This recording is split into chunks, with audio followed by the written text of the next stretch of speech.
Billionaire Grandmaster invites black babysitter to play chess for fun. Her first move leaves her dumbfounded. Victoria Hammond thought she was being kind when she invited her babysitter to play chess. She had no idea that one move would shatter everything she believed about the young woman who'd been taking care of her kids for months. If this story resonates with you, don't forget to hit that subscribe button and drop a comment letting me know where you're watching from. Because tomorrow, I'm bringing you another story just as interesting and unforgettable as this one. And trust me, you won't want to miss it. Now, let's dive in. The Pacific Coast Highway stretched like a ribbon of diamonds below Victoria Hammond's cliffside mansion. Each headlight a reminder of the world that moved far beneath her elevated existence. At 42, she commanded a tech empire worth $12 billion. Yet tonight she stood alone in her floor-to-ceiling windows, watching strangers drive to destinations she'd never know. Mrs. Hammond? The voice was soft, respectful, almost apologetic. The twins are finally asleep. Took 3 stories a lullaby, but Mason's breathing is steady now. Victoria turned from the window, her silk blouse catching the warm light of the chandelier. Keisha Williams stood in the doorway of the great room, her hands folded neatly in front of her navy cardigan. At 19, she possessed a quiet dignity that Victoria had noticed but never truly observed. The young woman's hair was pulled back in a simple bun, her dark eyes alert despite the late hour. Thank you, Keisha. I know they can be challenging at bedtime. Victoria's voice carried that particular tone of the wealthy, grateful but distant, appreciative but not quite seeing. I've dismissed the rest of the staff for the evening. You're welcome to stay until I return from the office. Or, actually, Keisha interrupted gently, then caught herself. I mean, if it's all right with you, I'd like to stay. Mason had that nightmare again last night, and sometimes he wakes up confused in new places. Victoria studied her babysitter with fresh attention.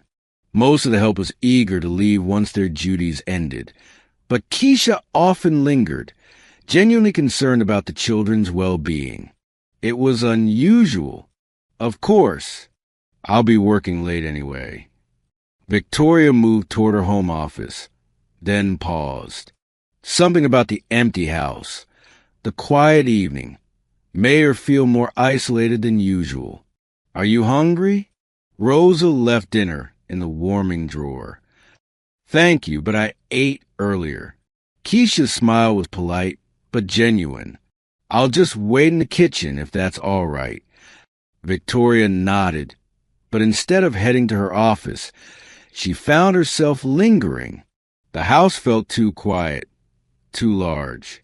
Even with her children home, the silence pressed against her like a physical weight. She'd built this empire, this life, but moments like these reminded her how empty achievement could feel. Do you ever feel? Victoria began, then stopped. What was she doing? This was her employee, not her therapist. Feel what, Mrs. Hammond? There was something in Keisha's tone, not curiosity, but genuine openness. Victoria realized she'd never really looked at this young woman, never seen beyond the role she filled. Nothing, just tired.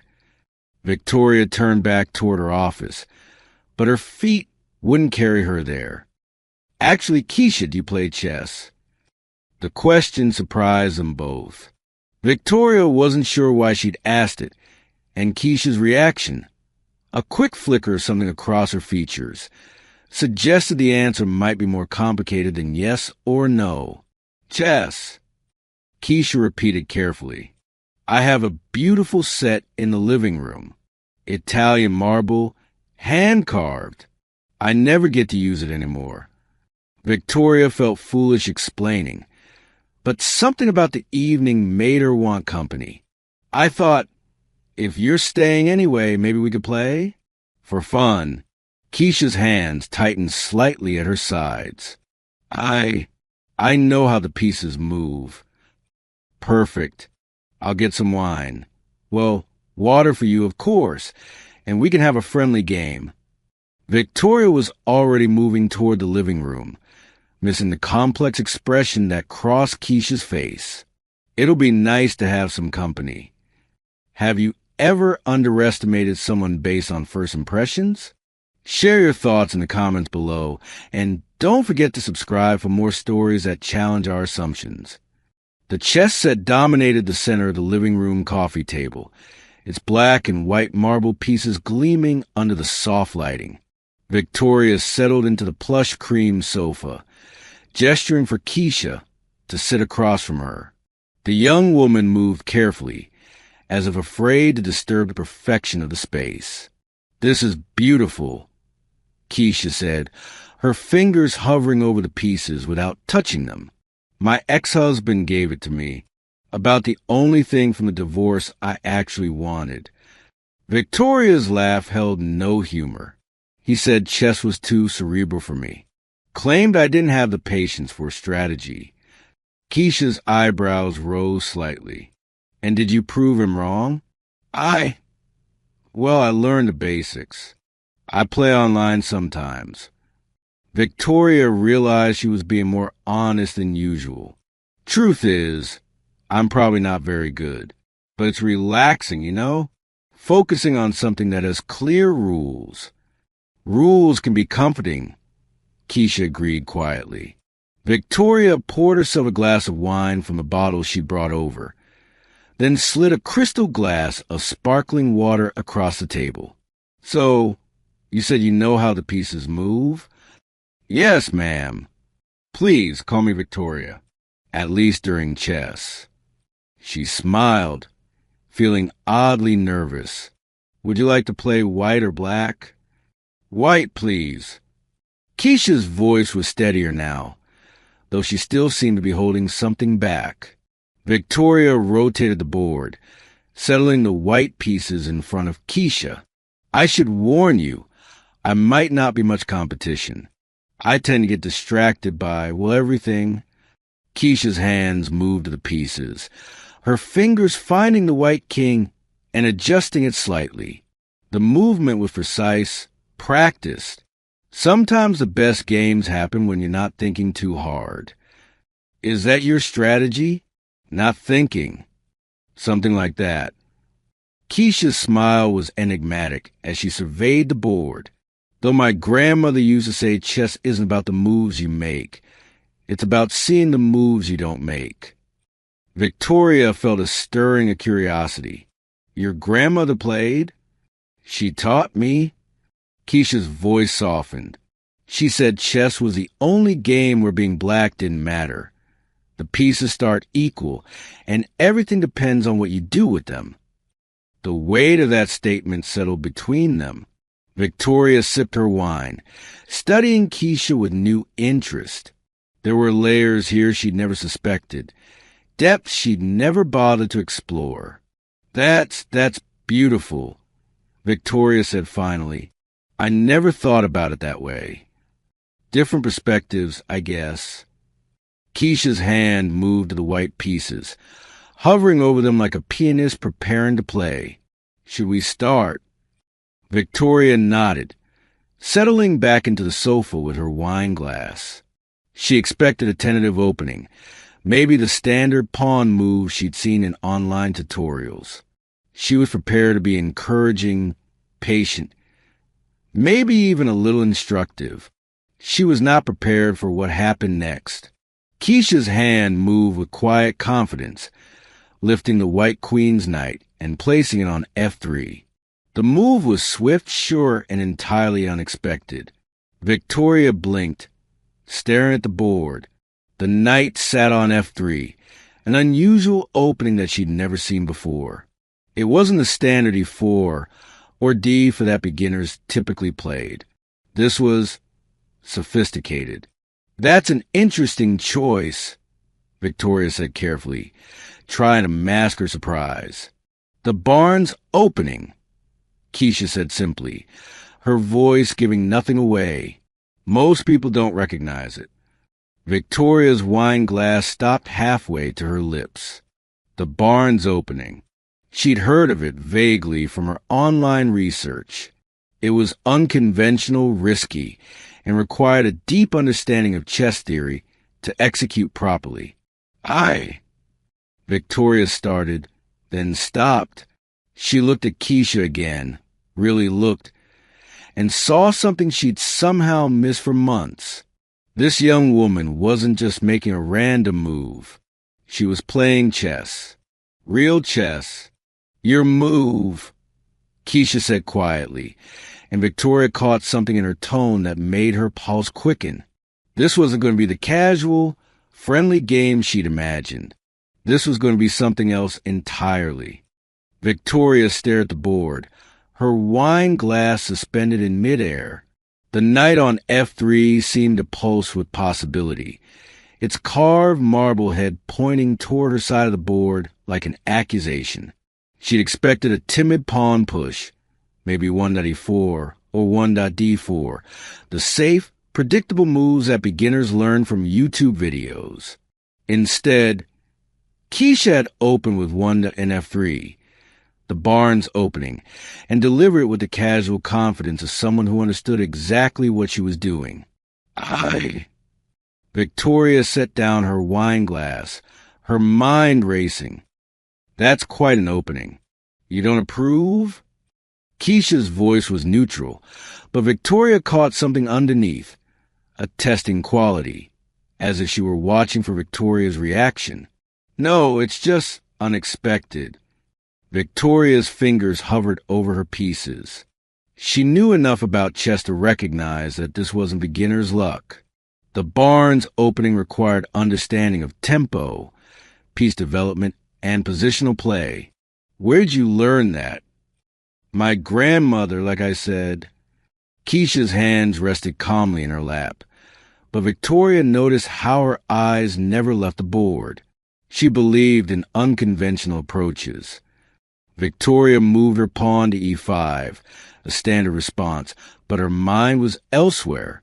She watched Keisha's face, looking for signs of uncertainty, for the hesitation that should come with playing against an employer, against someone whose world operated on entirely different principles. She found none. Keisha's second move came without pause. 2.x5. The knight captured the pawn with surgical precision, and Victoria felt her stomach drop. This wasn't just an unconventional opening. It was a trap, a sophisticated, calculated trap that she walked directly into. Victoria studied the board, her business mind trying to process what was happening. That's the barn's opening gambit. You know it? Keisha's eyebrows lifted slightly, and for the first time, Victoria heard genuine surprise in her voice. I've read about it. Online. Victoria's answer sounded weak even to her own ears. She'd read about it, yes, but understanding it and facing across a board were entirely different things. It's supposed to be quite aggressive. Aggressive isn't the word I'd use. Keisha's voice carried a new quality now. Not the careful deference of an employee, but something sharper, more assured. I'd call it honest. Victoria made her next move to NC6, attacking the knight, but her hands were trembling slightly. This conversation had shifted into territory she didn't recognize, and she was beginning to understand that she'd misjudged everything about this situation. Honest, Victoria repeated. It puts your intentions on the board from the first move. Keisha's knight retreated to F3, and Victoria realized she was looking at a transposition into the king's Indian attack. No pretense, no false courtesy.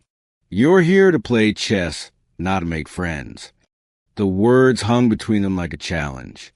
Victoria felt heat rise in her cheeks, though she couldn't say why. I thought we were making friends. Were we? Keisha's question was soft, but it cut through the air like a blade. Or were you being kind to the help? Victoria's wine glass stopped halfway to her lips. The accusation was gentle, almost conversational, but it landed with devastating accuracy. She thought about her invitation. Her casual assumption that Keisha would be grateful for the attention. Her certainty that this would be a pleasant way to pass the evening while demonstrating her own generosity. Victoria started, then stopped, because the truth was uncomfortable and she wasn't sure she was ready to face it. Your move, Keisha said quietly. Victoria looked down at the board, but the pieces seemed to swim before her eyes. The game had become something else entirely. Not a casual diversion, but a conversation conducted in a language she thought she spoke, but was rapidly discovering she barely understood. She played 3d6, supporting her knight, but her heart wasn't in the move. Her mind was replaying the last few minutes, trying to understand how a simple chess game had become so charged with meaning. You're upset, Keisha observed, her voice gentler now. I'm not upset, Victoria paused, searching for the right word. I'm confused. I invited you to play chess, and somehow we're having a completely different conversation. Are we? Keisha's move came smoothly. For D3, supported her knight in preparing to castle. Or are we having the same conversation we've been having for 6 months, just with pieces instead of words? Victoria felt something crack open inside her chest. What do you mean? You've been playing chess with me since the day you hired me, Keisha said, her eyes still focused on the board. Every interaction, every instruction, every please, and thank you has been a move in a game where you assumed you knew all the rules. That's not. Victoria started, then stopped, because it was true, wasn't it? She'd hired Keisha based on a resume and a brief interview, made assumptions about her capabilities, her background, her potential. She'd been kind, certainly, but it was the kindness of someone who believed she was moving pieces on a board where she held all the advantages. I don't think of you as... Victoria struggled with the words. I mean, I've never considered our relationship as... As what? Keisha's voice was patient, but Victoria heard steel underneath. As chess. Victoria made her next move, 5.BD2, but her hands were shaking now. As adversarial. Chess isn't adversarial, Keisha said, her own move coming with practiced ease. It's educational. Every game teaches you something about your opponent, and more importantly, about yourself. And what is this game teaching you? Keisha looked up from the board for the first time since they'd begun playing. Her eyes met Victoria's directly, and Victoria saw something there that made her breath catch. Intelligence, yes, but also a kind of patient sadness. That you're not as different from your ex-husband as you think you are. The words hit Victoria like a physical blow. She set down her wine glass with enough force to make it ring against the marble table. That's not fair, isn't it? Keisha's voice remained calm, but Victoria could hear the hurt underneath. You invited me to play chess because you were lonely, and you assumed I'd be grateful for the attention. You expected me to be impressed by your beautiful set, your expensive wine, your generous offer to spend time with the help. I didn't think of it that way. But you did think of it some way, Keisha pressed gently. What did you think would happen when you invited your babysitter to play chess? Victoria opened her mouth to respond, then closed it, because the truth was that she'd expected to win easily, to be encouraging and patient, to enjoy the role of teacher and mentor. She'd expected Keisha to be grateful, impressed, maybe even a little awed by Victoria's world and attention. She hadn't expected to be sitting across from someone who clearly understood chess better than she did, who was conducting a conversation on multiple levels while dismantling her assumptions piece by piece. I thought, Victoria started, then stopped. I thought I was being nice. You were being nice, Keisha agreed. The same way someone might be nice to a pet. Kind, but not really seeing. Have you ever realized that your good intentions might not be perceived the way you intended? Drop a comment about a time when you had to reconsider your assumptions. And hit that like button if this story is making you think. Victoria studied the board, but the pieces seemed to blur together. She was losing not just a game, but something more fundamental. Her understanding of herself, of her relationship with Keisha, of the assumptions that had guided her interactions for months. I see you, she said finally, her voice barely above a whisper. Do you? Keisha's question was gentle, but it carried weight. Because I've been sitting in your kitchen for 6 months, listening to you take business calls, watching you work late into the night, seeing how lonely you are in this beautiful house. And you've never once asked me about my life, my interests, my dreams. Victoria felt tears prick at her eyes. I didn't want to pry. Into the life of someone you see every day, someone who takes care of your children. Keisha's move came smoothly, 7 to QE2, and Victoria realized she was looking at a position she didn't understand at all. Or did you not want to discover that I might be more complicated than you were comfortable with? The question hung in the air between them. Victoria looked at the board, at the elegant pieces her ex-husband had given her, at the wine glass that suddenly felt like a prop in a play she'd never auditioned for. I don't know, she admitted finally. I honestly don't know. That's the first honest thing you said all evening, Keisha said softly, and it's a good place to start. Victoria made her move, ate at an F3, but her heart wasn't in it. She was beginning to understand that this game was about much more than chess, and she was woefully unprepared for the real conversation they were having. What happens now? Victoria asked. Now! Keisha's smile was sad but not unkind. Now we finish the game. And maybe, if you're willing, we start a different conversation. Victoria nodded, though she wasn't sure what she was agreeing to. She only knew that something had shifted between them. Something that couldn't be undone. The evening had begun with her offering charity and entertainment to her employee. Now she was facing someone who had just revealed depth she'd never suspected, and she wasn't sure who was teaching whom. Your move, Keisha said quietly.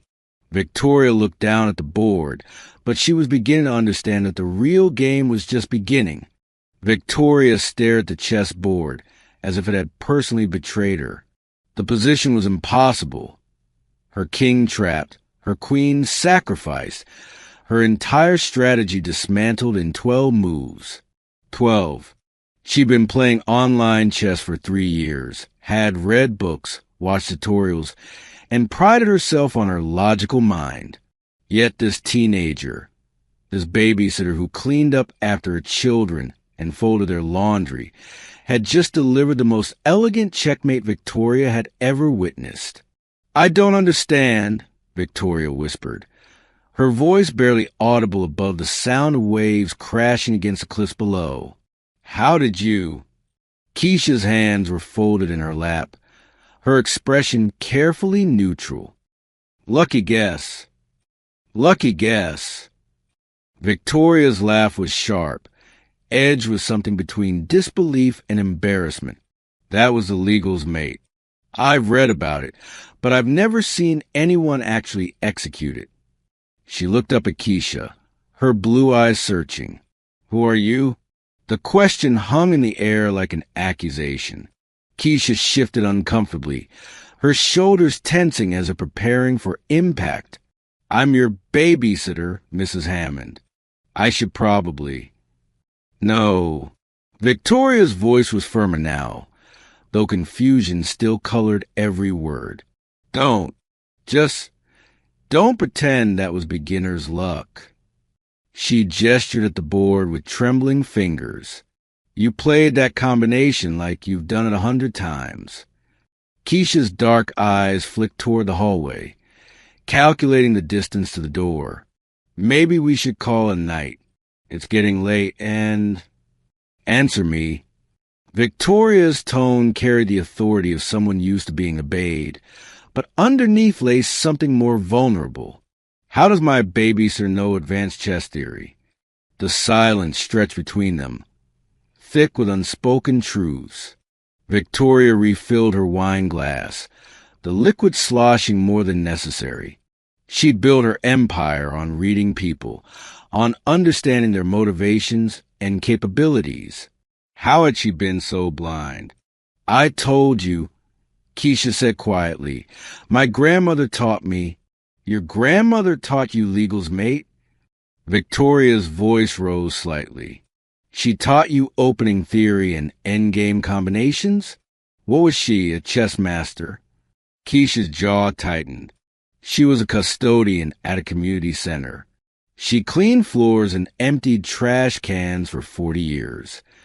The words came out sharper than intended, but she loved chess. She stayed after work sometimes to watch the club play, and eventually they let her join. Victoria heard the defensiveness in Keisha's voice and felt something crack inside her chest. I didn't mean... Yes, you did. Keisha's composure was slipping, years of careful control beginning to fray. You meant exactly what you said. How could a custodian's granddaughter possibly understand something as sophisticated as chess? The accusation hit Victoria like a physical blow.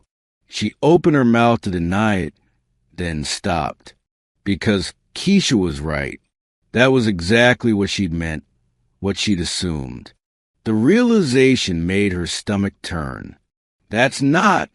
I wasn't trying to insult your grandmother. Just me, then. Keisha's voice was quiet, but there was steel beneath the softness. The babysitter who couldn't possibly learn anything more complex than how to change diapers and make sandwiches. Victoria set down her wine glass with shaking hands. I'm sorry. I didn't mean it like that. How did you mean it? Keisha asked, and Victoria realized she didn't have an answer that wouldn't make things worse. The truth was too ugly to say aloud. She'd assumed Keisha was just another college kid working part-time, sweet but unremarkable, grateful for the opportunity to work in such a beautiful home. She'd never asked about her studies, her dreams, her life beyond these walls. She'd seen a role, not a person. I was surprised, Victoria said finally. I'm not used to being outplayed. In chess or in life? The question was pointed, and Victoria felt heat rise in her cheeks. Both, apparently. Victoria's admission was barely audible. I built my company on understanding people, on seeing potential where others don't. But I completely missed this. She gestured between them. You. Keisha stood abruptly, her chair scraping against the hardwood floor. I should check on the children. They're fine. They're sleeping. Victoria didn't want her to leave. Not like this. Please sit. Let's talk about this. About what? About how you've been paying me to watch your children for 6 months without once asking what I study. About how you assumed I'd be grateful for the chance to play a friendly game. Keisha's voice was rising, months of careful politeness finally cracking. About how you looked at me like I was some kind of circus act when I made moves you didn't expect. Victoria felt her own defenses rising. I pay you well. I've always been respectful. Respectful? Keisha laughed, but there was no humor in it. You've been polite. There's a difference. The distinction hit Victoria harder than she expected, because Keisha was right again. She'd been polite, courteous, even generous. But respectful? Respectful meant seeing someone as an equal, acknowledging their full humanity. When had she ever done that? I asked about your classes. Victoria said weakly. You ask if they're going well. You've never asked what I'm studying, what I want to do after graduation, what I think about anything that matters. Keisha's hands were clenched at her sides. You know more about your housekeeper's family in El Salvador than you know about me. The words stung because they were true. Victoria realized she couldn't even remember what college Keisha attended, much less her major. She'd written the tuition checks, another generous gesture, but never bothered to learn what she was studying. You're right, Victoria said, her voice small. I'm sorry. Sorry doesn't change 6 months of being invisible. Keisha moved toward the hallway again. I should go. Wait. Victoria stood, desperation making her voice sharper than intended. Please. I know I messed up, but don't leave angry. The children, they adore you. Keisha turned back, her expression carefully controlled again. The children are why I stay, Mrs. Hammond. They're the only reason I stay. The words hit Victoria like a slap. Not for the job, not for the money, not even for Victoria herself. For Mason and Sophie, 2 children who saw Keisha clearly in a way their mother never had. I didn't realize you felt that way, Victoria said. How could you? You never asked. Keisha's voice was tired now, the anger giving way to something sadder. You never asked about anything that mattered to me. Victoria sank back onto the sofa, the weight of her blindness pressing down on her. The chess. How long have you been playing? Since I was 7. Keisha's answer was reluctant, as if she was tired of explaining herself. My grandmother started teaching me when things got complicated at home. And you're... Victoria struggled for the right words. You're actually good. Really good. I was ranked in the top 50 junior players in California when I was 16. The admission came out flat, matter of fact. I had a full scholarship to Berkeley for their chess program. Victoria's head snapped up. Had? What happened? Keisha's face closed off again. Life happened. Scholarships don't pay for everything, and my family needed help with bills. She shrugged, but Victoria could see the pain underneath. Chess doesn't put food on the table. But you could have... Could have what? Pursued my dream while my little sister went hungry, while my mother worked 3 jobs to keep us housed. Keisha's voice was sharp again. Easy choices when you've never had to make them. Victoria felt something crumble inside her chest. Here was a young woman who'd sacrificed her own dreams to take care of her family, who possessed a brilliant mind that Victoria had never bothered to notice. And what had Victoria done? Offered her a friendly game of chess like she was doing her a favor. I'm sorry, Victoria whispered again, but the words felt inadequate. I know you are. Keisha's voice was gentler now, but distant. But sorry doesn't change what happened. And it doesn't change the fact that you looked at me tonight like I was a puzzle you needed to solve, instead of a person you've been ignoring. Victoria wanted to argue, to defend herself, but she couldn't, because every word Keisha spoke was true. She looked at her like a puzzle, like an anomaly that didn't fit her carefully organized worldview. Can we? Victoria started, then stopped. What was she asking for? Forgiveness? A second chance? The right to feel better about herself? Can we what?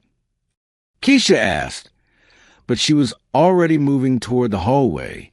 Can we try again? Tomorrow, maybe? I'd like to know about your chess, about your dreams, about who you really are. Keisha paused at the threshold, her back to Victoria. Why? So you can feel better about yourself? So you can tell people at your next dinner party about your brilliant babysitter? The accusation hung in the air, and Victoria realized she didn't have an answer that wouldn't sound selfish.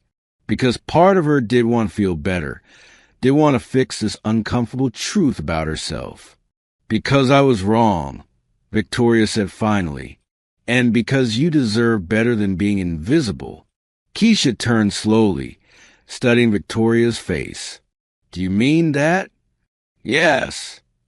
Victoria's voice was steadier now. I mean it. For a moment, something flickered in Keisha's eyes. Hope, maybe, or the possibility of it. But then her expression hardened again. The children will be up early tomorrow. I'll be here at 7. Her voice was professional again, the brief glimpse of vulnerability gone. We can pretend this never happened. What if I don't want to pretend? Victoria asked. Keisha's smile was sad, knowing. Then you'll have to prove it, Mrs. Hammond. Because words are just words, and I've heard plenty of those. With that, she disappeared into the hallway, leaving Victoria alone with the chessboard and the uncomfortable truth about herself. The marble pieces sat in their final positions, a testament to a brilliance Victoria had never bothered to see. She picked up the white king, Keisha's king, and held it in her palm. Such a small piece to carry so much weight, so much meaning. Like the young woman who played it, it was more powerful than she'd ever imagined. Victoria closed her eyes and tried to remember the last time she'd been so completely, thoroughly wrong about someone. The memory wouldn't come because she'd spent so long surrounding herself with people who told her what she wanted to hear, who fit neatly into the categories she created. But Keisha didn't fit. She never had. And Victoria was finally beginning to understand that the problem wasn't with Keisha, it was with the categories themselves. How do we break free from our own assumptions about others? Share your thoughts below and hit that subscribe button for more stories that challenge the way we see the world. The house felt different now, charged with the weight of words that couldn't be taken back. Victoria sat in her perfect living room, surrounded by the markers of her success, and felt more alone than she had in years. Because for the first time in a long time, she'd met someone who didn't need anything from her except the one thing she'd never offered, to be seen. The living room had transformed into something neither woman recognized. What began as a casual evening diversion now felt like a battlefield where assumptions lay shattered around the marble chess pieces. Victoria stared at the board, her wine glass forgotten, while Keisha sat with her hands folded in her lap, waiting. I need to understand something, Victoria said finally, her voice carrying a tremor she couldn't quite control. That wasn't luck. That sequence, the way you controlled the center, the pawn sacrifice on d5. She gestured helplessly at the board. Who taught you to play like that? Keisha's shoulders tensed. Does it matter? Yes, it matters. Victoria's tone sharpened. Then she caught herself. I'm sorry. I don't mean to sound. I've been playing online for 3 years. I've studied openings, watched tutorials, and you just... She trailed off, realizing how she must sound. Destroyed you? Keisha's voice was quiet, but there was an edge to it now. That's not what I meant, isn't it? Keisha met her eyes directly for the first time since the game began. You invited me to play chess for fun. You poured yourself wine and got comfortable because you thought you'd be teaching me something. And now you're sitting there trying to figure out how the help got so uppity. The words hit Victoria like a physical blow. That's not. I would never. Wouldn't you? Keisha's voice remained calm, but Victoria could see the years of accumulated slights behind her dark eyes. You've never asked me what I study at UCLA. You've never asked about my family, my interests, my dreams. For 8 months, I've been invisible in your house, except when you needed someone to watch your children. Victoria felt heat rise in her cheeks. You're right. You're absolutely right, and I'm ashamed of that. But please don't think I'm some kind of racist who... I don't think you're racist, Keisha interrupted, her voice softer now. I think you're privileged. There's a difference, but the result is the same. You see what you expect to see. The silence stretched between them, filled with the weight of truth. Victoria's hand shook slightly as she reached for her wine glass, then thought better of it. She needed to be clear-headed for this conversation. Tell me, she said finally. Please, I want to understand. Keisha studied her for a long moment, as if trying to determine whether the request was genuine. Finally, she reached across the table and began resetting the chess pieces to their starting positions. My grandmother was Ruby Williams, she said, her fingers moving the pieces with practiced precision. She worked as a domestic her whole life, cleaning houses in Beverly Hills and Bel Air.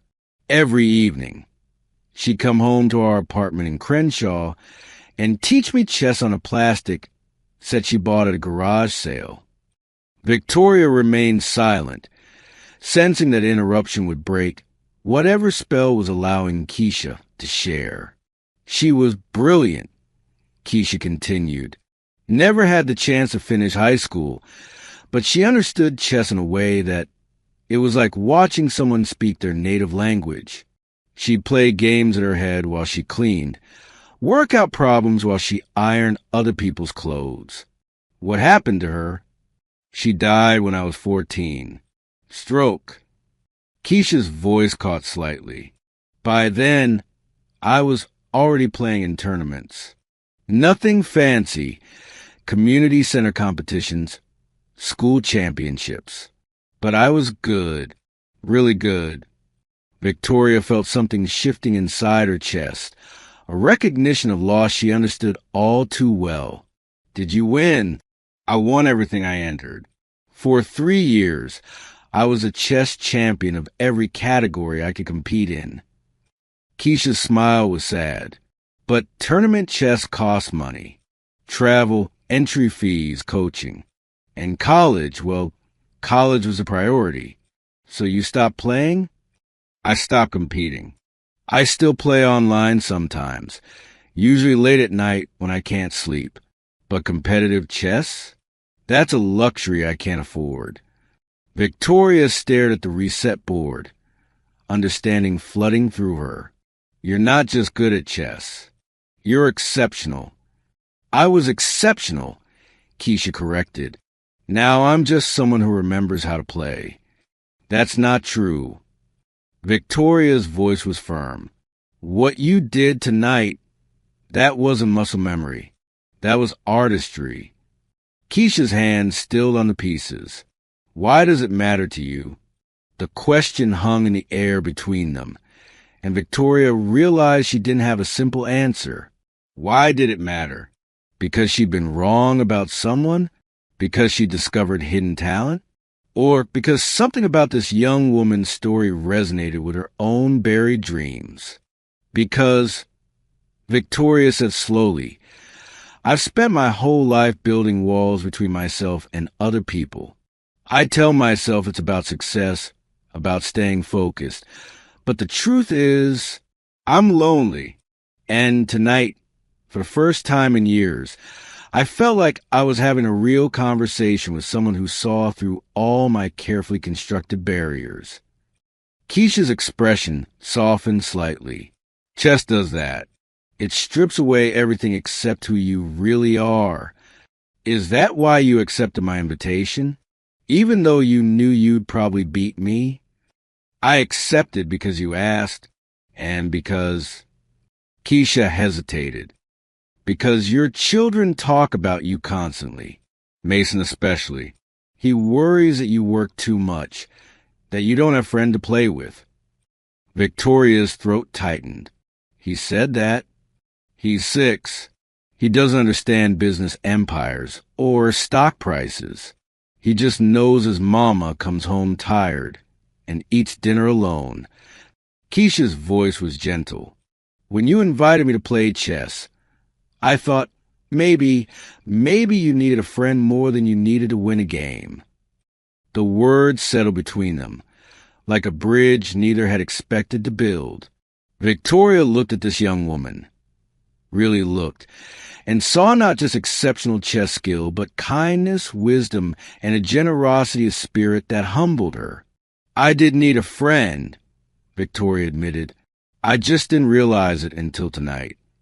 And I needed someone to see me, Keisha replied. Really see me, not just the role I play in your house. They sat in silence for a moment. The chessboard between them transformed from a battlefield into something else. A meeting ground, perhaps, or starting point. Can I ask you something? Victoria said. Of course.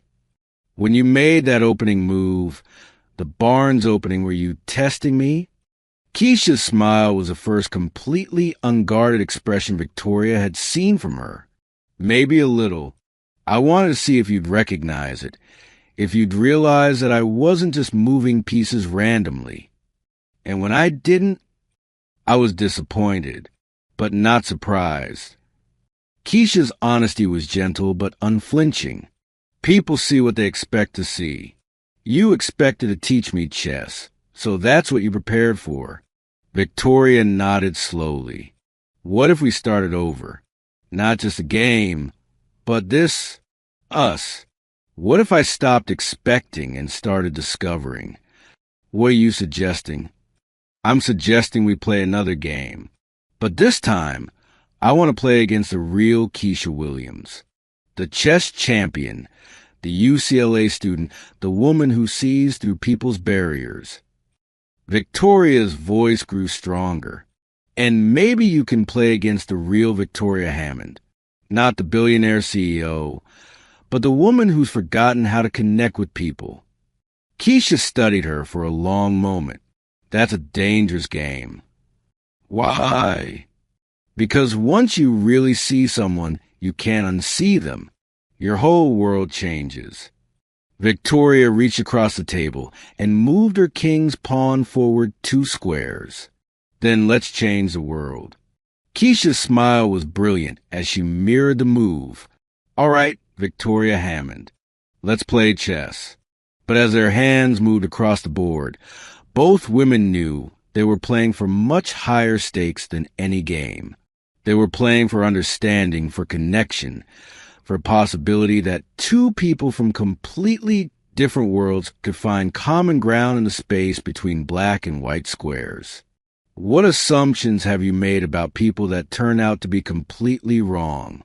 Share your stories in the comments and hit that subscribe button for more tales of unexpected connections. The grandfather clock in the corner chimed 10 o'clock, but neither woman noticed.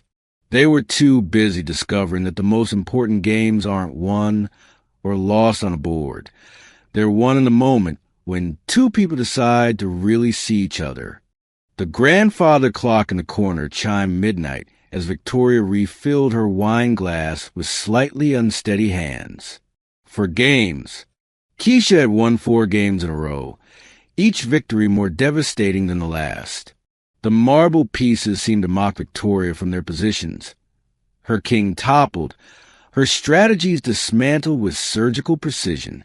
I need to understand something, Victoria said, her voice tight with confusion and something approaching desperation. Where did you learn to play like that?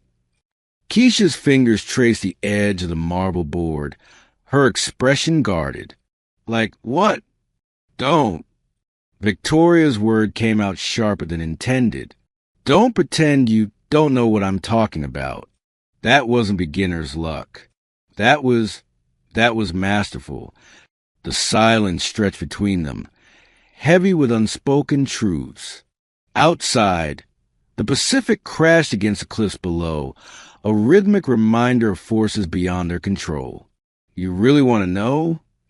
Keisha asked finally, her voice carrying a weight that made Victoria lean forward despite herself. Yes. Keisha stood, moving to the floor-to-ceiling windows that overlooked the coastline.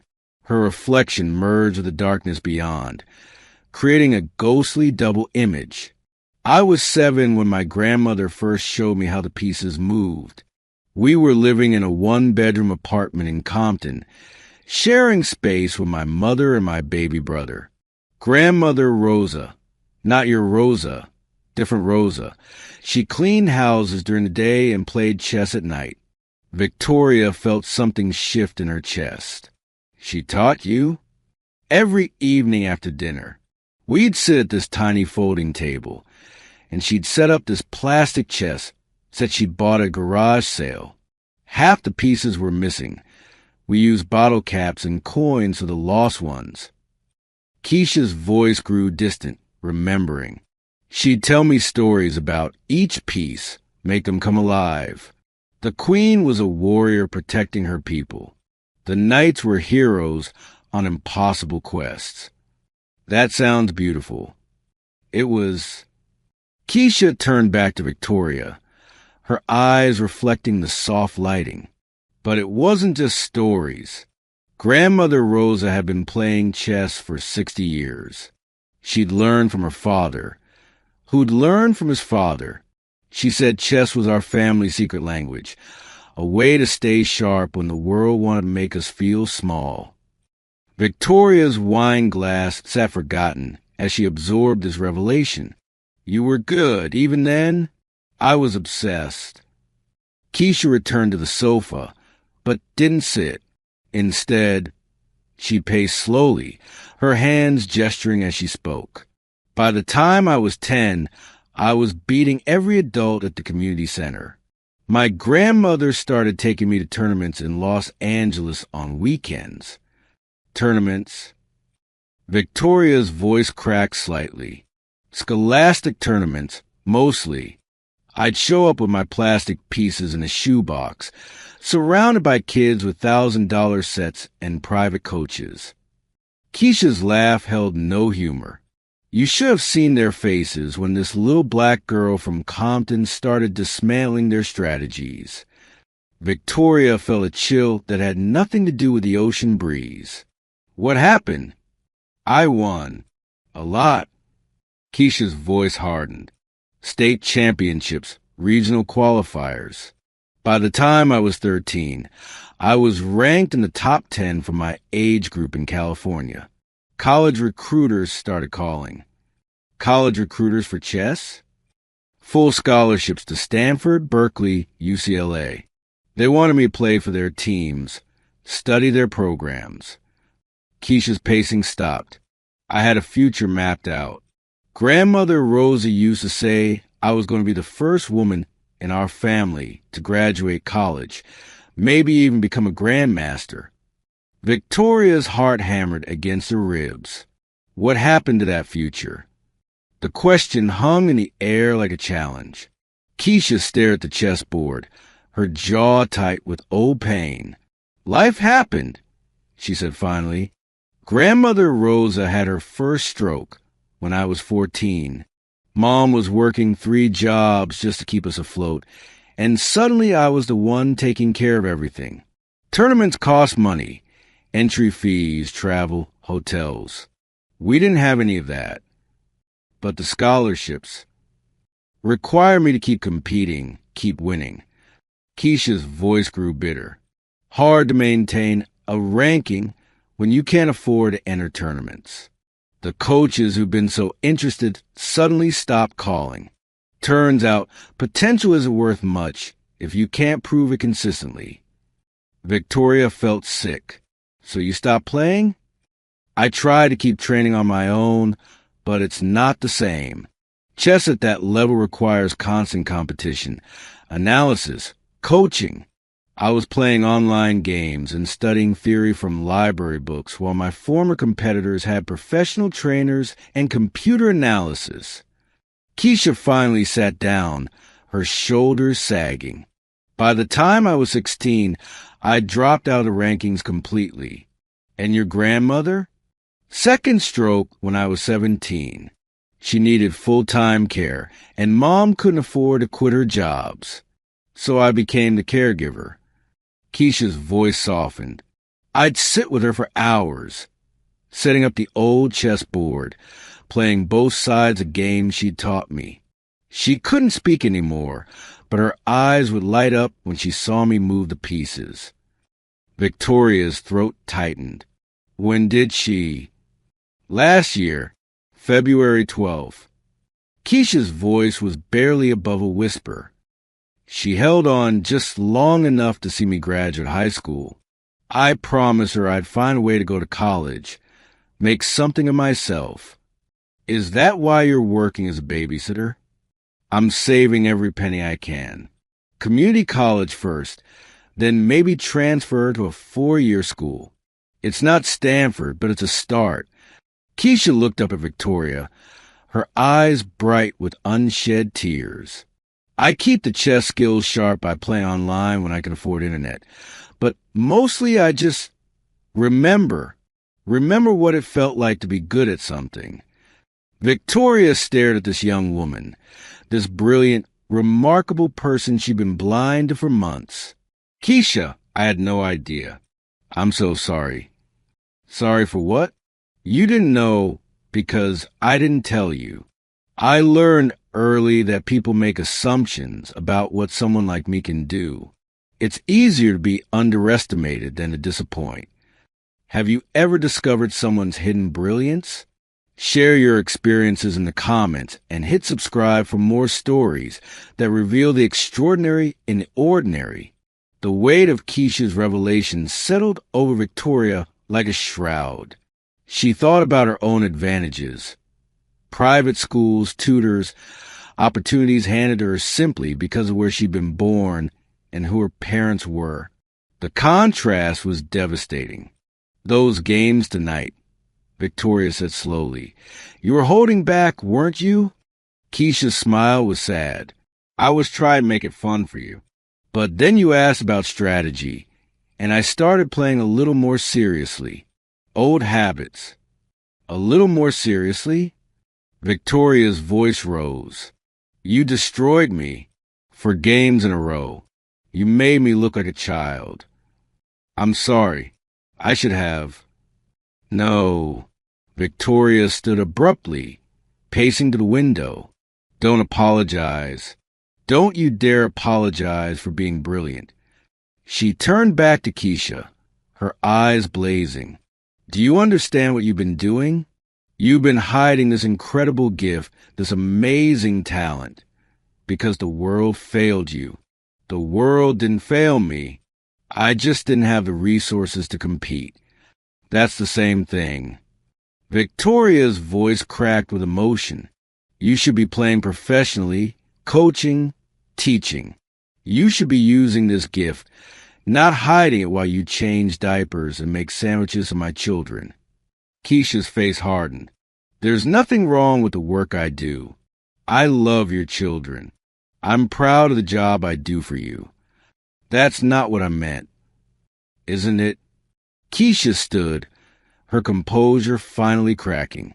You think because I'm smart, because I can play chess, that somehow makes me too good for this work? That caring for your children is beneath me? Victoria felt the conversation spiraling away from her. I'm trying to say you have options. You have talent that could take you anywhere. With what money? With what connections? With what support system? Keisha's voice rose. You think talent is enough? You think being good at something automatically opens doors? You think from a place of privilege that I'll never have. Keisha's words hit like physical blows. You can afford to take risks, to fail, to try again. You've never had to choose between pursuing your dreams and keeping your family fed. Victoria stopped pacing, stung by the truth in those words. You're right. I don't understand that kind of pressure. No, you don't. And that's not your fault, but it's important to recognize. Keisha's voice gentled slightly. I'm not bitter about my choices. I'm proud of what I've accomplished with what I had. But I won't let you diminish the value of the work I do just because you discovered I have other skills. The room fell silent except for the distant sound of waves. Victoria felt ashamed, exposed, forced to confront the assumption she'd been making even in her attempt to be supportive. "I'm handling this badly," Victoria admitted finally. "Yes, you are." Keisha's bluntness was softened by a slight smile. "But I appreciate that you're trying to handle it all." Victoria returned to the sofa, sitting heavily. "I keep thinking about all the times I asked you to help with simple tasks. Spoke to you like you were just help. I am help. That's my job. But you're also a chess prodigy who could probably run circles around most of the executives I know." "Former chess prodigy," Keisha corrected. "And chess intelligence doesn't automatically translate to business intelligence, doesn't it?"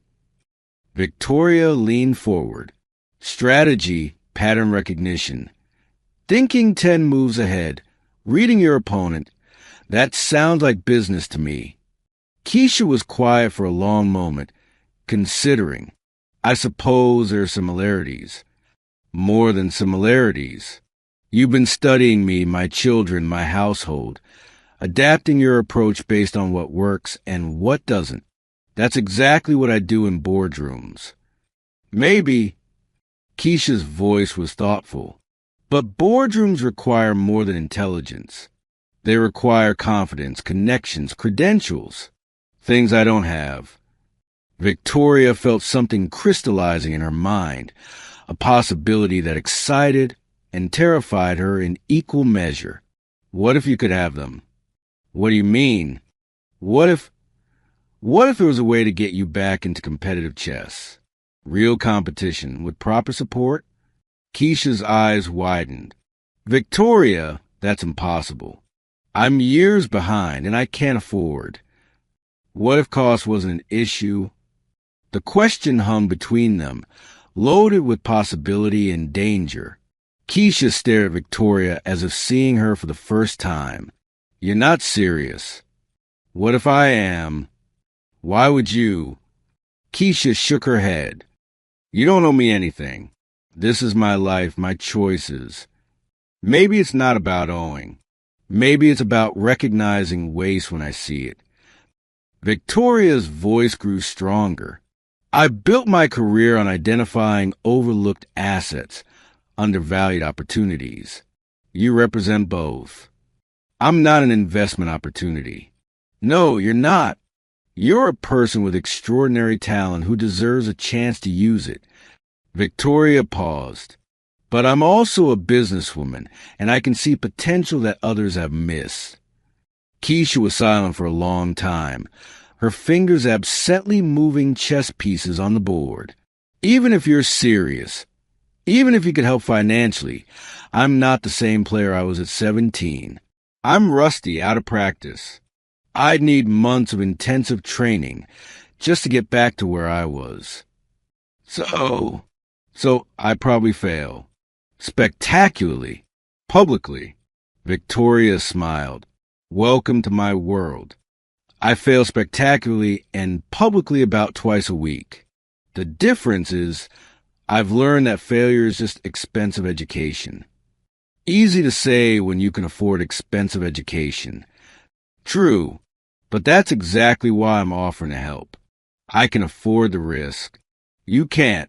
That doesn't mean the risk isn't worth taking." Keisha looked at the chessboard, then at Victoria, then back at the board.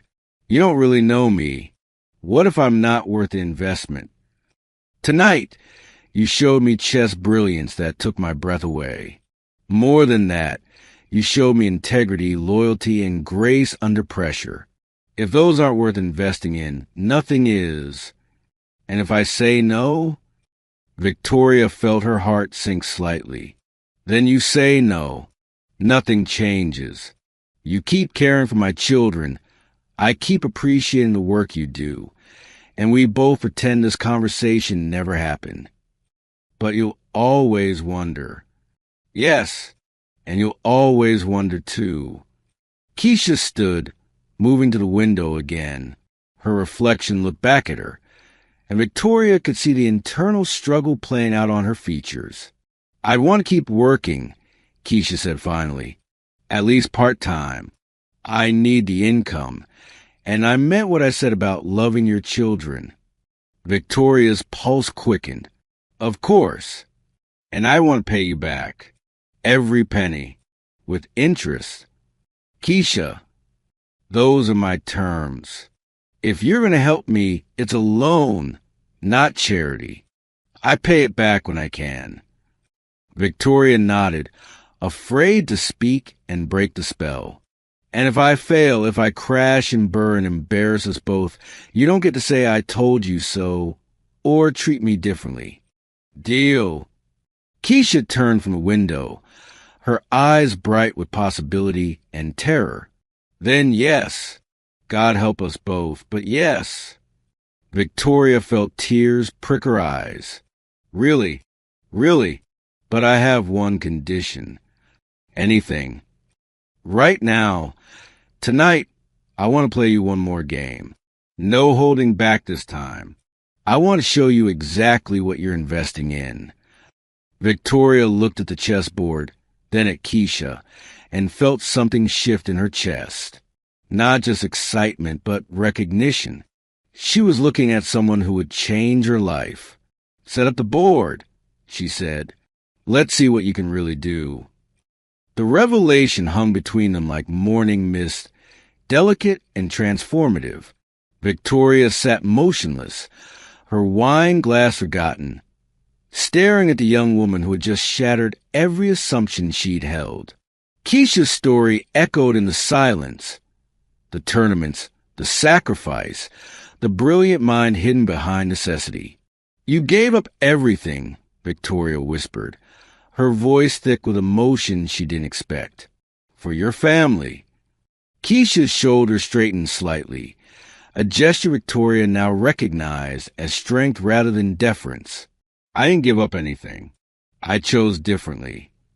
But the scholarships, the opportunities, are still there." Keisha's fingers traced the edge of the chessboard, her touch reverent. "Chess isn't going anywhere. And neither am I." Victoria felt something crack open in her chest, a space she hadn't known existed. "I've been so blind. All these months you've been in my house, caring for my children, and I never saw." "You saw what I needed you to see." Keisha's voice was gentle, without accusation. "I'm good at being invisible when I need to be." The words hit Victoria like a physical blow. She thought of all the times she'd walked past Keisha, all the perfunctory conversations, all the moments she'd treated this extraordinary young woman as simply part of the household machinery. "That's not right," Victoria said, her voice stronger now. "You shouldn't have to be invisible. Easy to say when you've never had to survive by blending in." Keisha's tone wasn't bitter, just matter of fact. "But tonight, I don't feel invisible." Victoria looked at the chessboard, then back at Keisha. "Show me." "Show you what?" "How you really play. Not the careful game you've been playing with me. Show me what you showed them at those tournaments." Victoria leaned forward, her eyes bright with genuine curiosity. "I want to see who you really are." Keisha hesitated, her fingers hovering over the pieces. "You might not like what you see. Try me." For a long moment, Keisha studied Victoria's face, searching for something. Whatever she found there seemed to satisfy her, because her posture shifted, her shoulders squaring with new confidence. "All right," she said quietly. "But don't say I didn't warn you." Keisha reset the board with swift, economical movements. This time, when she settled into position, Victoria saw a different person entirely. The careful deference was gone, replaced by the focused intensity of a predator. Her dark eyes swept across the board with calculating precision. "Your move," Keisha said, but her tone had changed. This wasn't the polite babysitter anymore. This was the champion Victoria had never been allowed to see. Victoria moved her king's pawn forward 2 squares. E4, the most common opening. Safe, predictable. Keisha's response was immediate. The Sicilian defense, C5. But the way she moved the piece, the confidence in her gesture, made Victoria's breath catch. This wasn't just a move, it was a statement. The Sicilian, Victoria murmured, recognizing the opening from her online reading. Major variation, Keisha said, her voice taking on a different quality. My grandmother's favorite. She said it was like jazz. You start with structure, then improvise your way to victory. Victoria made her next move, but she was already feeling the difference. This wasn't the gentle, instructional game they'd been playing. This was chess at a level she'd never experienced. Keisha's moves came with fluid grace, each piece finding its optimal square with surgical precision. She didn't just move, she orchestrated, conducting a symphony of strategy that left Victoria breathless. How do you see so far ahead?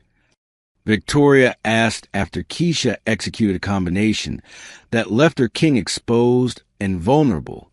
I don't see ahead, Keisha said, her fingers dancing over pieces. I see patterns. Chess is like music. Once you understand the rhythm, you can feel where the melody needs to go. Victoria studied the board, trying to follow the logic, but it was like trying to read a language she'd never learned. I'm completely lost. No, you're not. Keisha's voice was patient, encouraging. Look at your queen. She's powerful, but she's isolated. See how my pieces are working together? That's the difference between playing chess and playing individual pieces.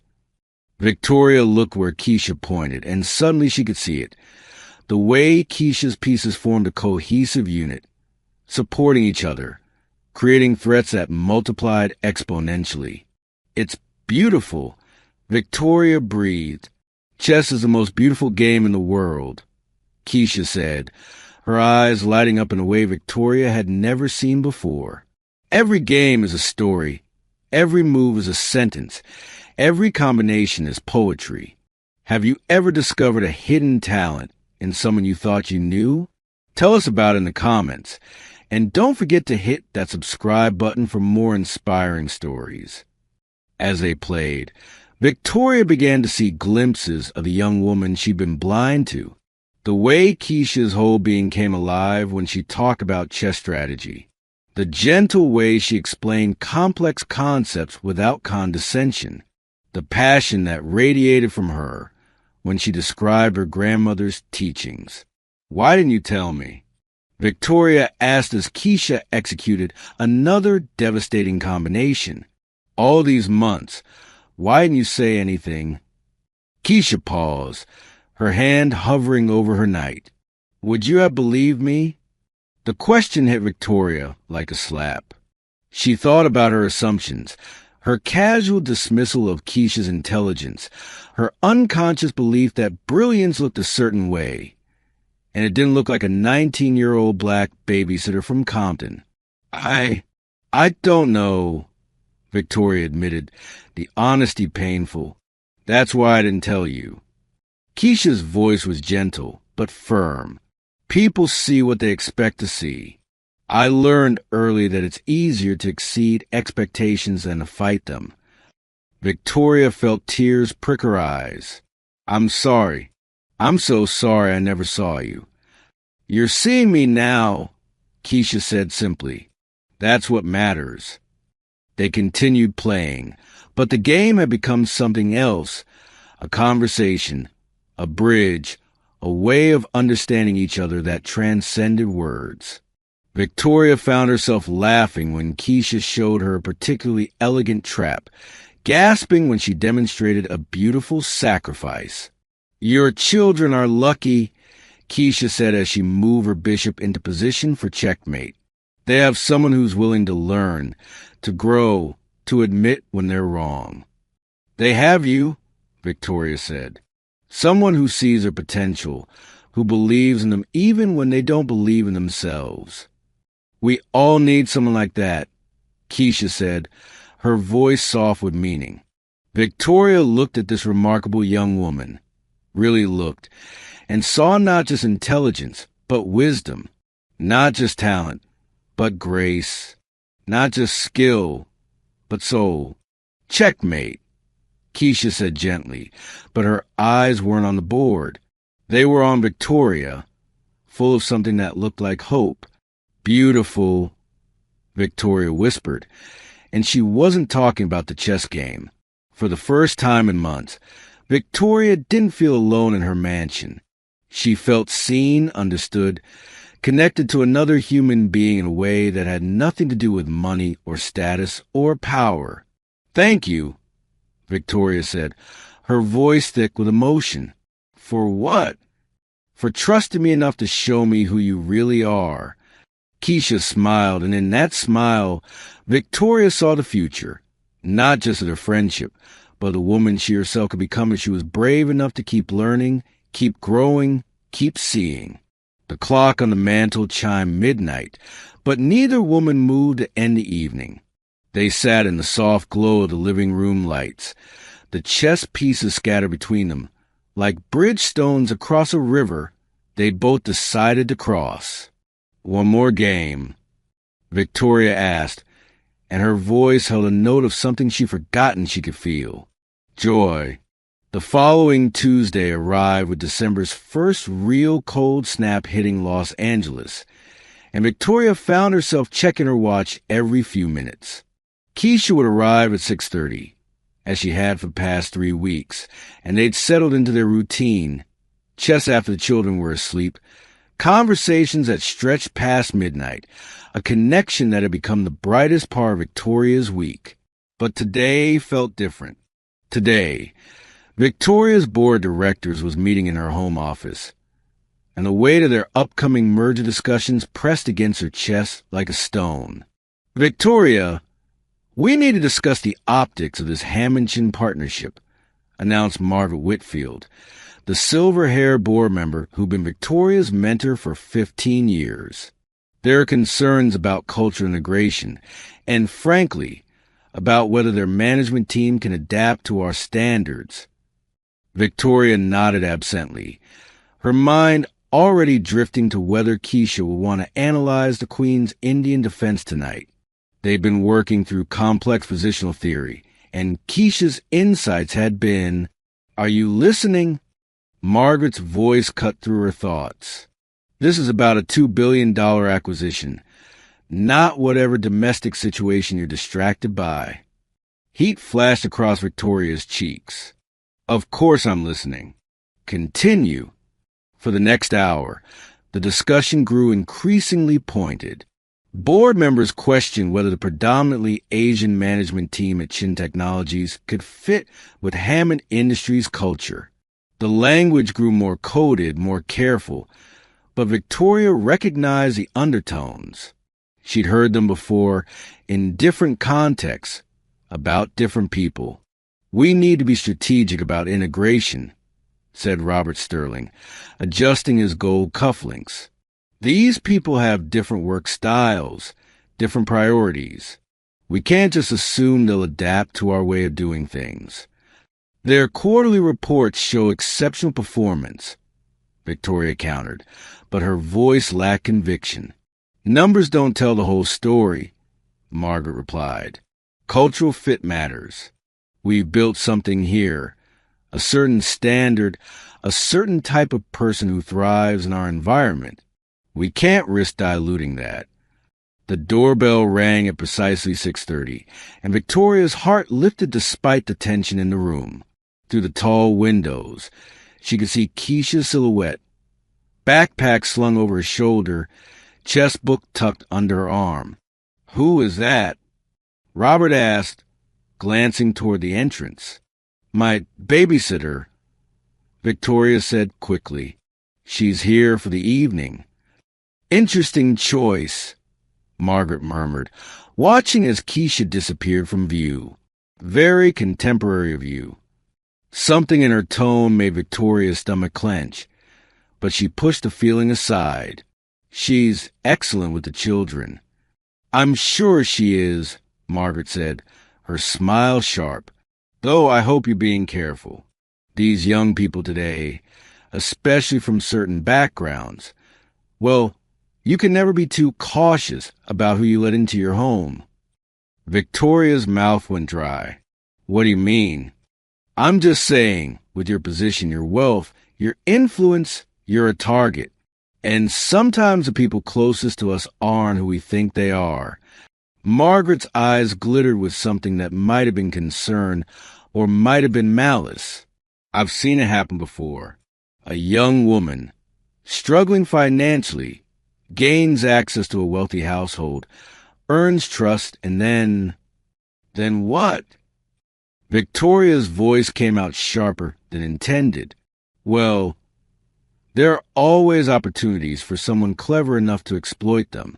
Information, connections, access to people who matter. These chess games you've been having. She's probably gathering intelligence on your business practices, your social circle, your weaknesses. The words hit Victoria like ice water. That's ridiculous. Is it?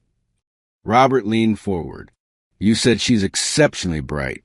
Smart enough to challenge you at chess. You mentioned that level of intelligence, combined with her circumstances. It's not paranoia to be cautious. Victoria's hands trembled as she reached for her water glass. She's not. She wouldn't. Wouldn't what? Margaret's voice was gentle now, motherly in its concern. Victoria, darling, you have such a generous heart. But you can't let kindness blind you to reality. This girl has been in your home for months, watching, learning, earning your trust. The chess games were probably calculated from the beginning. The room felt like it was spinning. Victoria thought of Keisha's quiet confidence, her brilliant analyses, her stories about her family. Had it all been performance? Had she been played by someone she'd begun to consider a friend? I should go check on the children, Victoria said, standing abruptly. Of course, Margaret said. And Victoria, perhaps it's time to consider a different childcare arrangement. Someone more appropriate for your position. Victoria walked through her mansion on unsteady legs, her mind racing. She found Keisha in the kitchen, helping 8-year-old Sophia with homework while baby Tyler played with blocks nearby. Mrs. Hammond, Sophia called out, Keisha's helping me with my math problems. She's really good at explaining fractions. Victoria forced a smile. That's wonderful, sweetheart. Why don't you go get ready for bed? I'll be up to read to you in a few minutes. As Sophia bounded upstairs, Victoria remained in the doorway, studying Keisha's profile. The young woman was patient with Tyler, building towers and applauding when he knocked them down.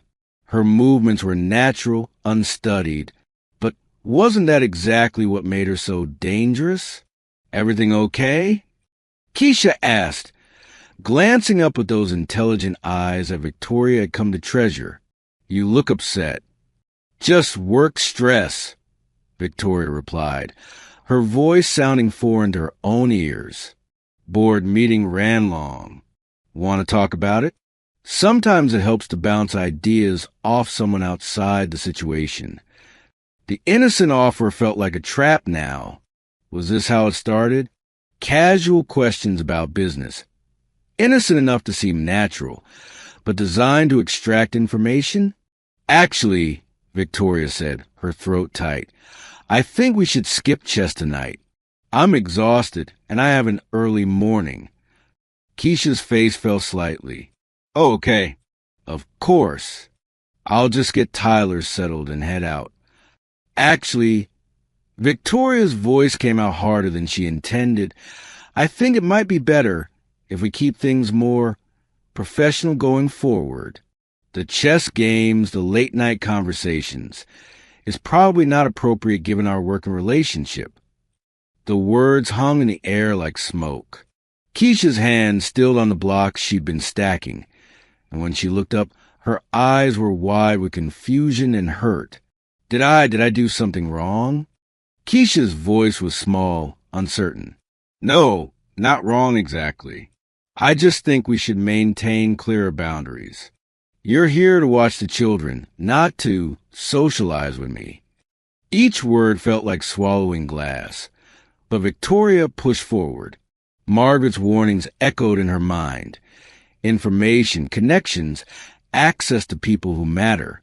I don't understand, Keisha said, standing slowly. I thought we were friends.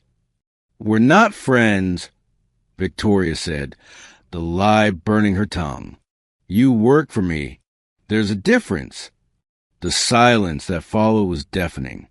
Tyler continued playing with his blocks, oblivious of the tension, but Victoria could feel the weight of her words settling between them like a wall. Keisha's face went carefully blank. The same expression Victoria had seen that first night, when she'd been invisible, expected to remain unseen. I understand, she said quietly. I'll finish up here and leave. Good, Victoria said, though the word felt like it might kill her. And Keisha?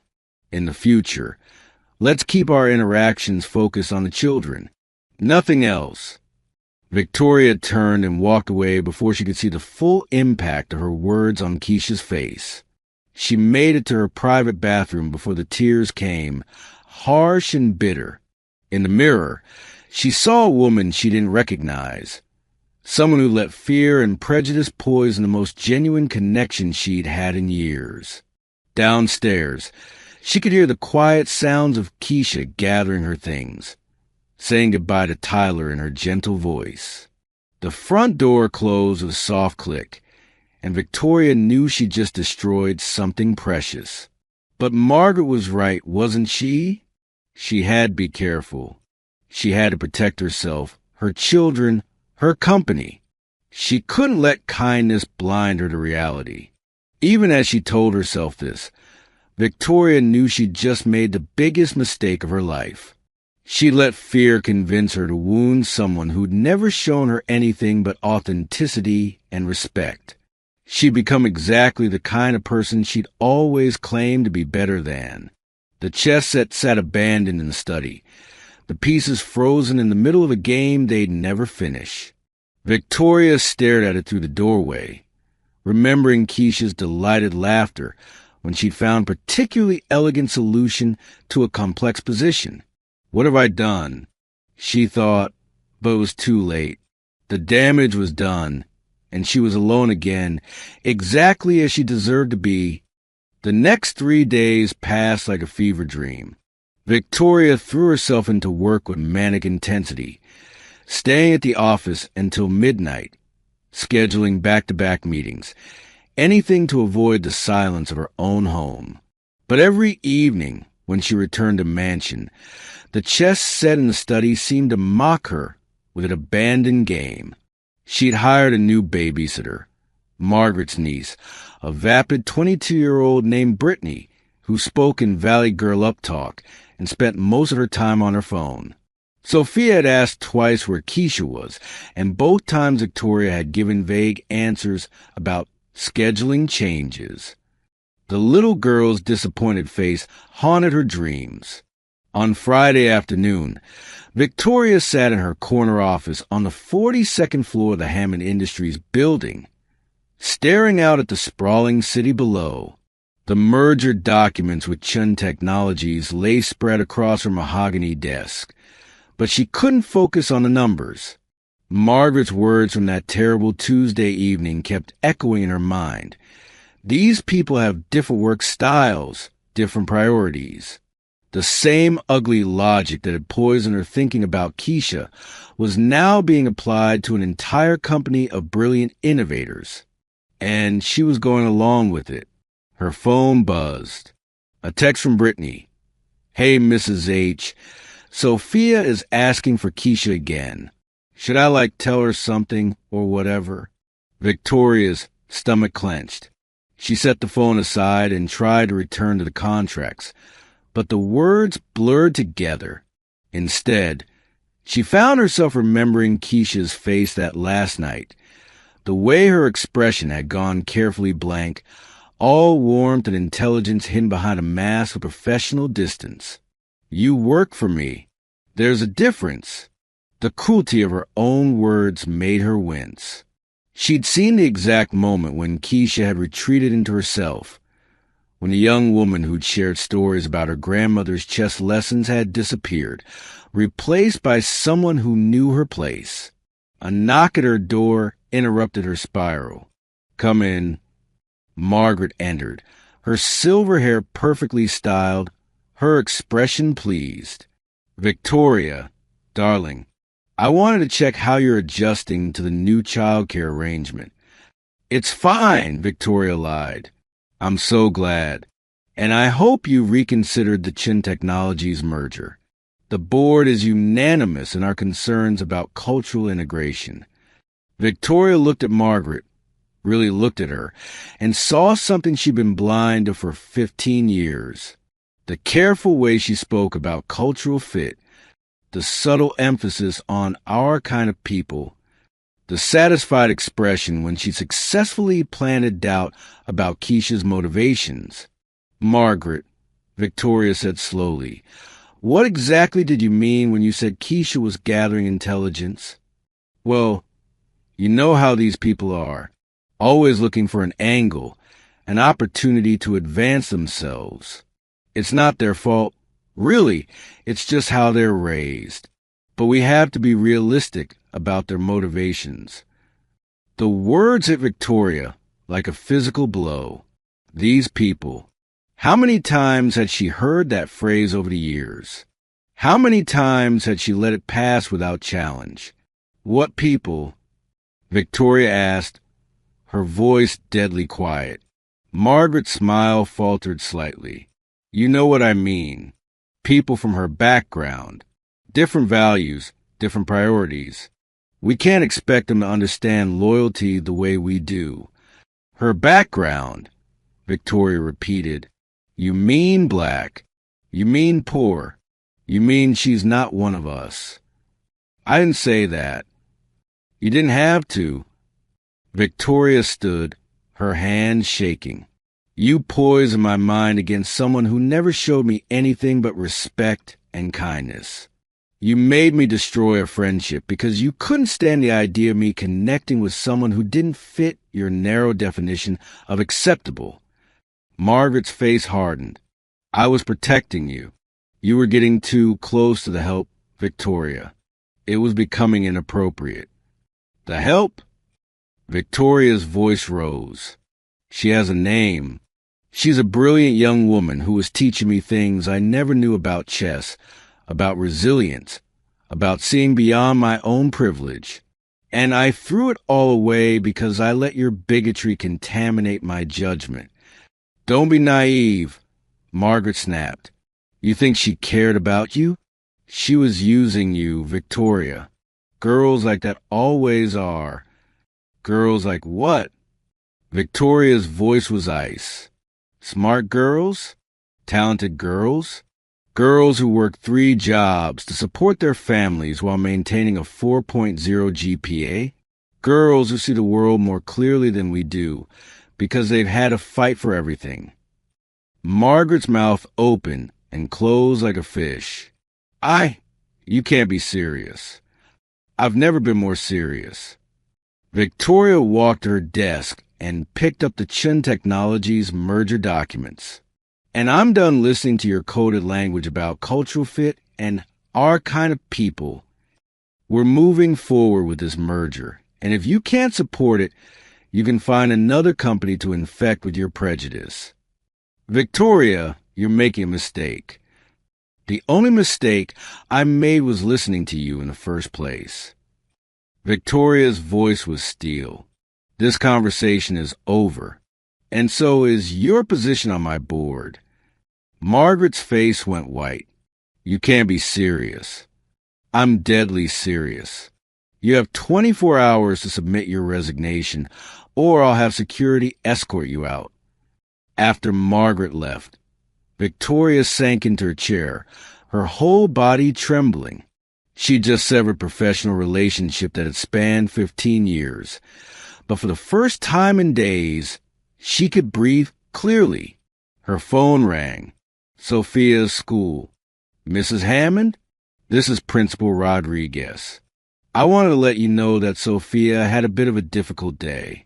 She's been asking about Keisha, and when I explained that she wouldn't be working for your family anymore, she became quite upset.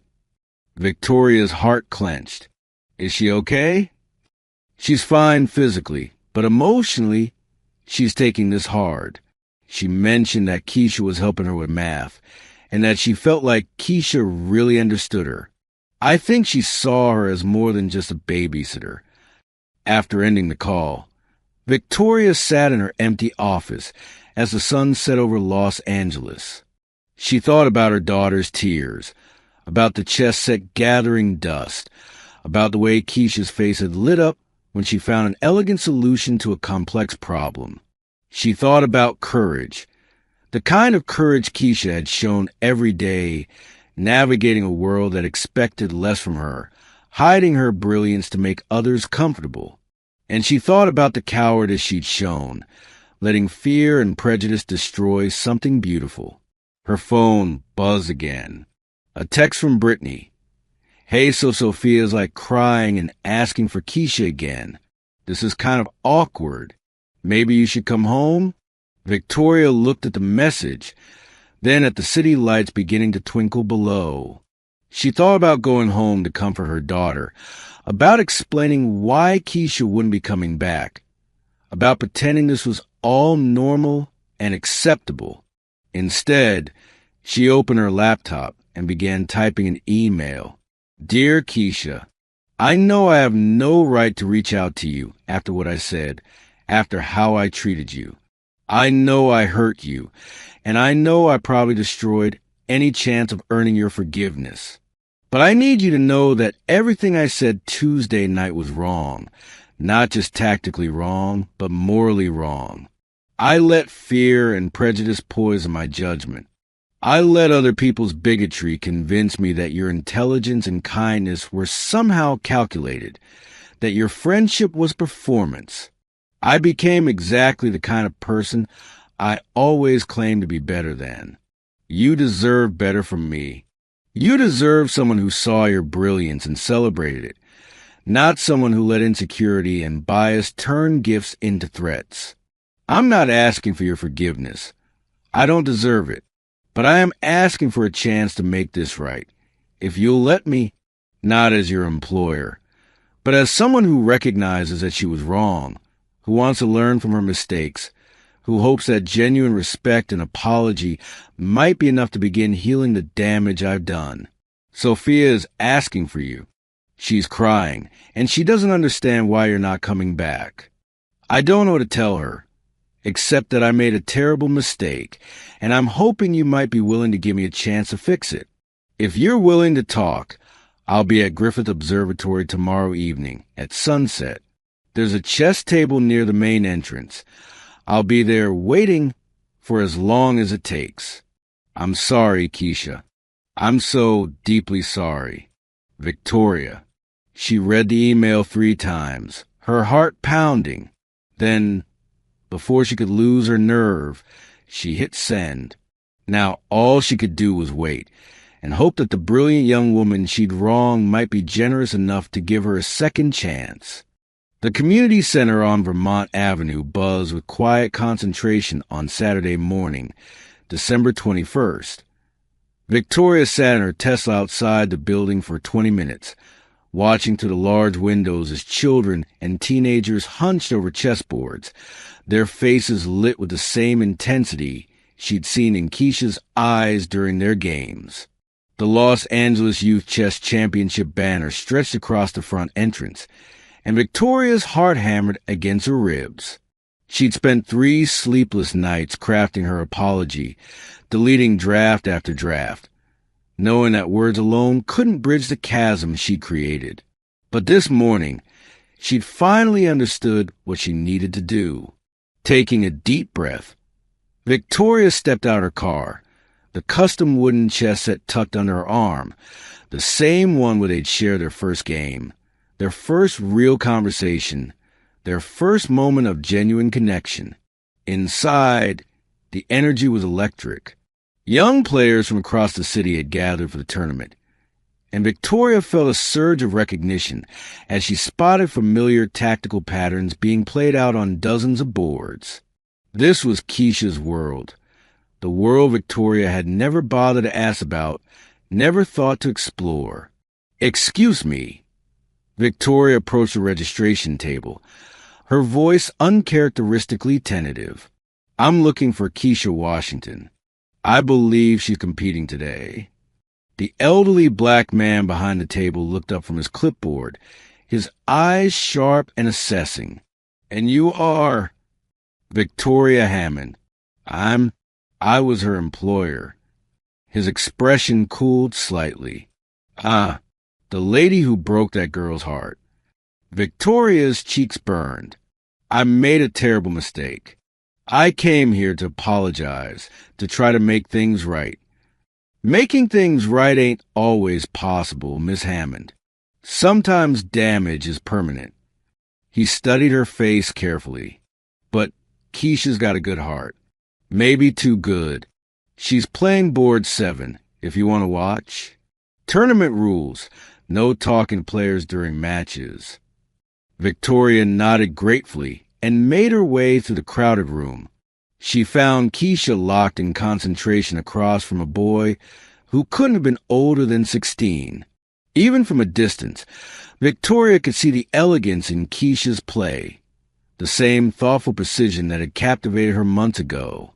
As she watched, Victoria noticed something that made her chest tighten with emotion. Keisha's opponent was struggling, clearly outmatched, but instead of pressing her advantage ruthlessly, Keisha was playing moves that gave the boy opportunities to find better responses. She was teaching through play, nurturing his development even in competition. It was pure Keisha, brilliant, generous, thinking of others even when she had every right to focus solely on winning. The game ended 20 minutes later with Keisha's victory, but she spent several minutes afterward analyzing key positions with her young opponent, helping him understand where he could improve. Her patience and kindness radiated across the room, and Victoria felt fresh shame at how she treated this extraordinary woman. "Keisha," Victoria called softly as the young woman stood to leave the board. Keisha turned, and Victoria saw the exact moment recognition hit. Her face went carefully neutral, the same protective mask she'd worn after their confrontation. "Mrs. Hammond, I didn't expect to see you here." "I needed to find you," Victoria said, her voice barely above a whisper.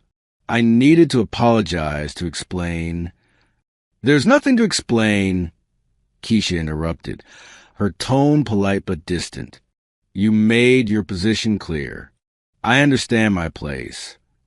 The words hit Victoria like a physical blow. "No, you don't understand. What I said that night, it wasn't true. None of it was true." Keisha glanced around the busy room, clearly uncomfortable with the attention their conversation was drawing. "This isn't the place for this discussion." "Then come with me," Victoria said desperately.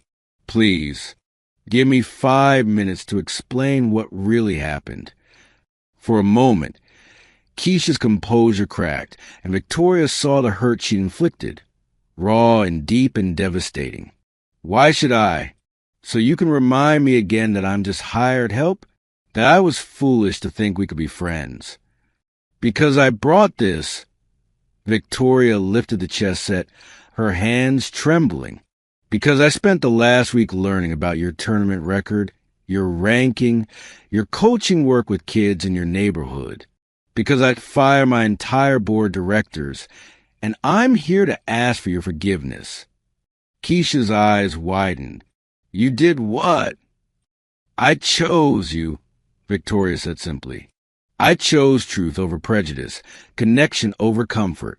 I chose to be the person you helped me become instead of the person I was afraid to stop being.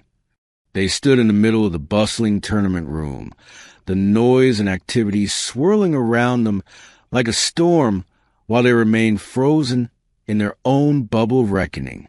"There's a courtyard out back," Keisha said finally. "We can talk there." The small garden behind the community center was quiet, decorated with string lights and a few weather benches.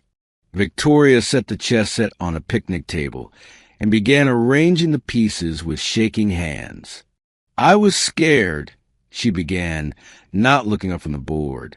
"My board members, they planted seeds of doubt about your motives, about whether you could be trusted.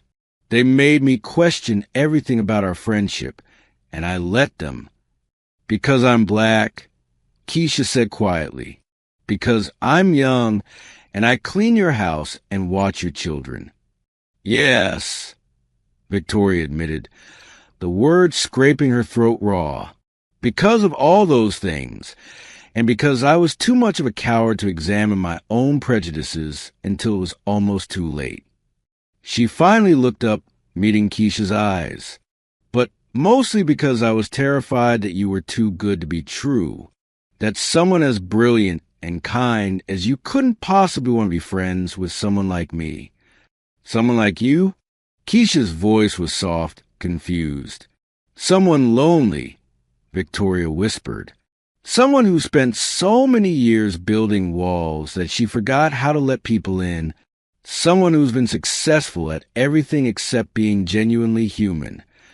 Keisha was quiet for a long moment, her fingers tracing patterns on the wooden table. "Do you know what hurt the most? It wasn't that you didn't trust me. It was that you made me feel invisible again. For those few weeks, playing chess with you, I felt seen. I felt like my mind mattered, like I mattered. And then you made me disappear." Tears slipped down Victoria's cheeks. "I'm so sorry. I'm so incredibly sorry. I've been invisible my whole life," Keisha continued. "In school, teachers saw a black girl from the wrong neighborhood and assumed I wasn't college material. At chess tournaments, opponents underestimated me because of how I looked, where I came from. I got used to proving myself over and over, to never be enough on first glance." She looked up at Victoria, her own eyes bright with unshed tears. "But with you, I thought I'd found someone who saw past all that. Someone who valued my mind, my thoughts, my friendship. And when you took that away—" "I know," Victoria said brokenly. "I know, and I hate myself for it." "I don't want you to hate yourself," Keisha said, surprising them both. "I want you to be better." Victoria nodded, wiping her eyes. "I've been trying. I fired Margaret and Robert and the others who poisoned my thinking. I've been reading, learning, trying to understand how my privilege blinded me to the experiences of others. But mostly I've been missing my friend." "Is that what I am?" Keisha asked. "Your friend? You're the best friend I've ever had," Victoria said without hesitation. "You're brilliant and kind and patient, and real in ways I've forgotten people could be. You make me want to be worthy of your friendship." Keisha stared at the chess set between them, the pieces arranged and waiting, white or black. Victoria's heart leaped. "You choose." "Black," Keisha said, settling into the bench across from her. "I like the challenge of going second, of proving I belong in the game." Victoria smiled through her tears and moved her king's pawn forward 2 squares, the same opening move she played in their first game. "Your move." Keisha studied the board, then looked up at Victoria. "Are you sure? Because if we do this, if we're really friends, it means accepting all of me, the brilliant parts and the struggling parts, the chess master and the babysitter, the young black woman who's had to fight for everything she's earned. I wouldn't want any other version of you." Victoria said. I want to know all of it. Your dreams, your fears, your tournament stories, your family history. I want to be the kind of friend who deserves your trust. Keisha's smile was radiant as she moved her queen's pawn forward. Then let's play. They played for hours as the December afternoon faded into evening, the string lights casting warm patterns across their faces. Their conversation flowed from chess strategy to childhood memories to dreams for the future. Victoria learned about Keisha's scholarship applications, her goals of becoming a teacher, her work coaching younger players at the community center. I have a proposition, Victoria said as they reset the board for their third game. I'm starting a foundation for gifted students from underserved communities. Educational scholarships, mentorship programs, chess coaching, the works. I want you to help me design it, and I want you to be its first director. Keisha's hand stilled on her queen. Victoria, I know it's not enough to make up for what I did, but it's a start, and I can't think of anyone better suited to help other kids who've been overlooked, underestimated, or made to feel invisible. What about your children, Tyler and Sophia? They'll always be welcome in your life if you want them to be, Victoria said. But I think it's time they learn that the most important people in our lives aren't always the ones who look like us or come from our world. Keisha was quiet for a long moment, then began to laugh. The same delighted sound Victoria had fallen in love with months ago. You know what the funny thing is? I was so nervous about playing you that first night. I thought you'd be offended if I played too well, that you'd think I was showing off. And I thought I was being generous by inviting you to play, Victoria admitted. I had no idea you were about to humble me in the most beautiful way possible. Check, Keisha said, sliding her bishop across the board with a grin. Victoria studied the position, then started laughing. You're using the same tactic you used in our first game. Some things are worth repeating, Keisha said, her eyes sparkling. Besides, it worked the first time. It did indeed, Victoria agreed, tipping her king in surrender. It changed everything. As they packed up the chess set, Victoria felt something she hadn't experienced in years. The deep contentment of being truly known and accepted by another person. The path to redemption hadn't been easy, and she knew earning back Keisha's trust would be an ongoing process. But for the first time in months, she had hope. Same time next week? Keisha asked, slinging her backpack over her shoulder. Actually, Victoria said, I was thinking we'd make it twice a week. I have a lot of catching up to do if I'm going to be a worthy opponent for the future director of the Hammond Foundation. Keisha's smile lit up the entire courtyard. Challenge accepted, Mrs. Hammond. Victoria, she corrected gently. Just Victoria. Challenge accepted, Victoria. As they walked back toward the community center, Victoria felt the weight of her past mistakes balanced by the promise of their future friendship. The young chess players were packing up their boards, their laughter echoing through the building, and Victoria realized she was witnessing something beautiful, a new generation of minds being nurtured and celebrated regardless of their background. Thank you, she said to Keisha as they reached the parking lot. For what? For seeing something in me worth forgiving, for teaching me that the most important games aren't won on the board, they're won in the heart.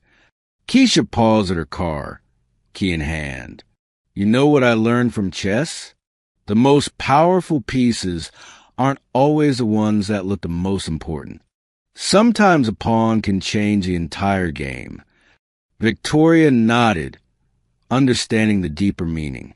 Sometimes the most important people in our lives are the ones we almost overlook. As they drove away in opposite directions, Victoria felt the chest set secure in her passenger seat. Not just a game, but a symbol of connection, growth, and the possibility of redemption. Tomorrow, She would begin the work of building the foundation, of using her privilege to lift up others who deserve recognition. But tonight, she was simply grateful for second chances, for the courage to face her own prejudices, and for the extraordinary young woman who'd been brave enough to forgive her. The Queen's Gambit had been declined, but something far more valuable had been won. A friendship that would last a lifetime, built on a foundation of truth, respect, and the shared belief that everyone deserves to be seen for who they truly are. Thank you for watching this story to the end. If you enjoyed this story, you will surely love the next one. It's as interesting as you can ever imagine. So do check it out. Click on the image showing on your screen right now to watch the next one.